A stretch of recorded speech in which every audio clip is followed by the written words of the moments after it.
Episode 98. Jay Smith, kalau kamu bisa di sini, kenapa aku tidak?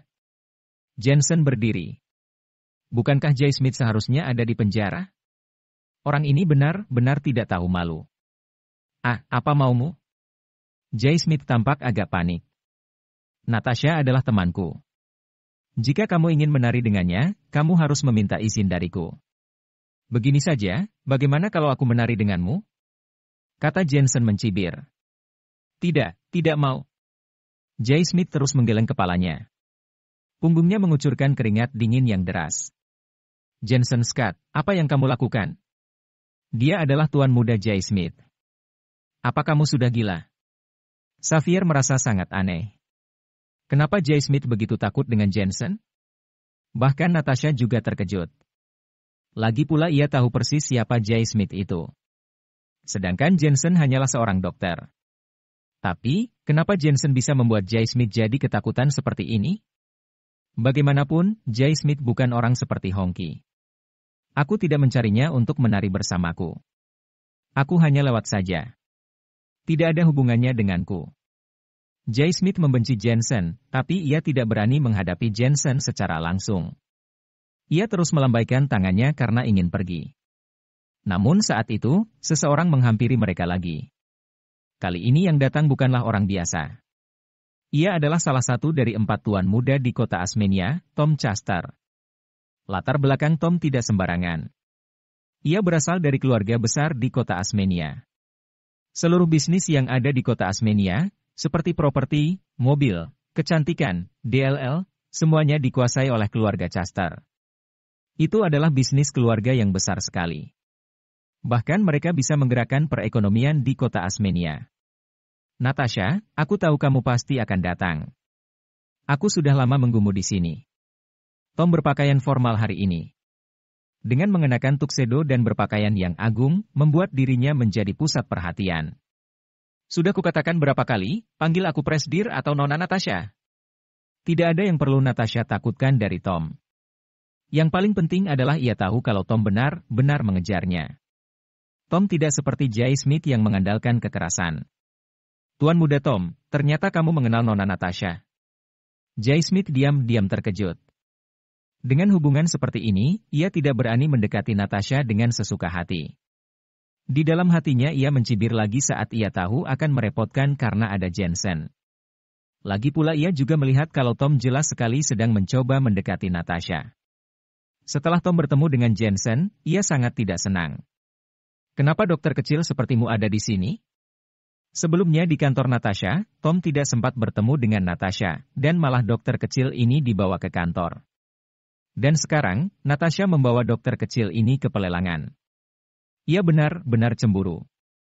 Aku adalah pacar Natasha, jadi kenapa aku tidak boleh ada di sini? Kata Jensen dengan santai sambil tersenyum. Sebelumnya Natasha membantunya mengusir Lisa. Kali ini Jensen juga akan membantu Natasha. Seketika Natasha menatap Jensen karena terkejut. Namun, ia juga tidak keberatan. Sebaliknya, ia menjadi memiliki perasaan yang aneh di hatinya. Dokter kecil sepertimu, apakah kamu layak bersanding dengan Natasha? Amarah Tom langsung naik. Ia menatap Amelia lagi dan berkata, Natasha, beritahu padaku, apakah itu benar? Itu benar. Natasha sudah pasti akan bekerja sama. Tom marah besar. Ia menatap dingin Jensen. Kamu berasal dari keluarga mana? Apakah kamu punya uang? Lelang ini adalah tempat para orang kaya berkumpul. Apakah kamu mengenal orang lain lagi di sini? Apakah kamu tahu apa yang akan terjadi karena telah merebut pacarku? Jensen tampak menghina. Orang yang Natasha sukai adalah aku. Bukankah kamu memiliki banyak uang? Apalagi uangmu itu berasal dari keluargamu dan ayahmu. Jadi, kamu siapa? Tidak peduli siapa aku. Tom menggertakkan giginya. Aku adalah salah satu dari ke-4 tuan muda terkaya di kota Asmenia. Di sini ada banyak sekali orang yang mengenaliku, menghormatiku. Sedangkan kamu? Kamu sama seperti kecoak. Siapa yang mengenalmu? Jensen, kok kamu bisa ada di sini? Saat itu tiba-tiba terdengar sebuah suara. Kemudian seorang wanita cantik dengan aura yang tidak biasa muncul dari belakang Jensen. Jelas sekali kalau ia begitu bersemangat. Tom, Xavier dan beberapa orang lainnya tercengang. Baru saja tadi mengatakan kalau Jensen adalah kecoak, tidak ada orang di masyarakat kelas atas seperti ini yang mengenal Jensen. Namun kemudian ada orang yang menyapa Jensen. Bukankah ini memalukan untuk mereka? Tom ingin tahu siapa yang begitu berani memalukan tuan muda Tom ini. Ia menengok dan tidak bisa melepaskan pandangannya. Ia tergagap berkata, Bibi Lena. Bibi Lena apanya? Kau sudah dewasa tapi berani sekali sembarangan begitu di sini. Apa kamu tidak tahu malu? Xavier tidak mengenal wanita itu.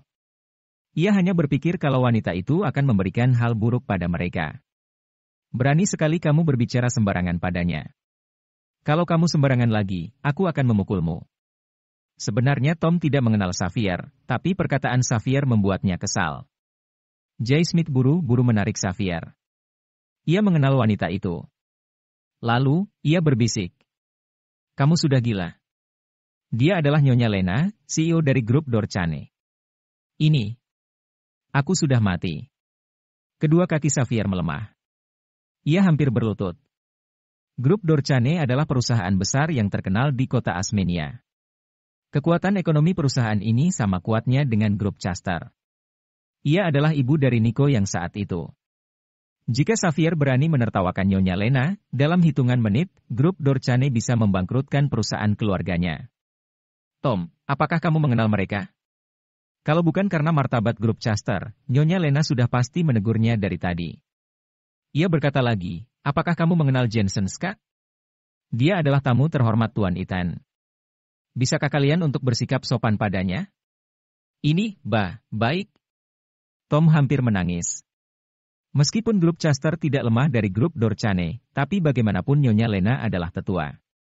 Ia tidak berani mempermalukannya. Mari berjabat tangan dan berdamai.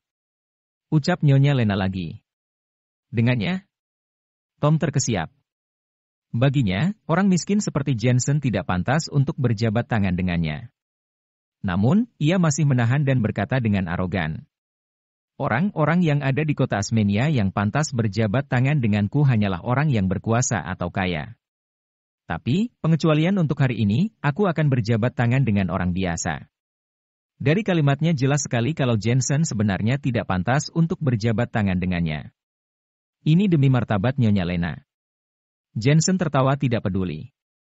Ia mengulurkan tangannya untuk berjabat tangan dengan Tom, kemudian mereka melepaskannya. Lalu, ia menyekanya dengan serbet yang ia ambil dari meja sebelah. Jelas sekali kalau itu adalah penghinaan. Seolah-olah berjabat tangan dengan Tom membuat tangannya menjadi kotor. Jensen, berani sekali kamu. Henry tidak pernah marah sampai seperti itu. Ia pun mengutuk. Maaf, aku terobsesi dengan kebersihan, ucap Jensen acuh tak acuh. Nyonya Lena pun tersenyum. Ia sudah terbiasa dengan sifat Jensen yang seperti itu. Ia ingin mengatakan sesuatu, tapi saat itu suara musik yang elegan pun terdengar. Seluruh lampu di ruangan meredup. Ternyata acara pelelangan akan dimulai. Mata semua orang melihat ke depan. Seorang wanita yang mengenakan baju cheongsam dengan aura yang elegan muncul keluar. Ia menyapa para penonton yang hadir dan mengatakan peraturan lelang. Selain acara lelang kali ini adalah lelang terbuka, ada juga lelang buta. Namun, entah itu lelang terbuka ataupun lelang buta, seluruh uang hasil pelelangan akan diamalkan. Lelang buta. Ini adalah pertama kali Jensen mengikuti acara pelelangan. Ia sedikit penasaran. Yaitu kamu tidak akan bisa melihat benda apa yang dilelang, lalu semua kalangan akan meneriakkan harga mereka. Barang yang ada di lelang buta kadang lumayan bagus, kadang biasa saja. Katanya bahkan ada gunting kuku yang dilelang, kata Natasha menjelaskan. Diam-diam Jensen tidak berbicara. Orang biasa saja bekerja keras demi bisa memberi keluarga mereka makan. Namun, orang kaya malah bermain hal seperti ini. Memang benar, dunia orang kaya itu sulit bisa dimengerti.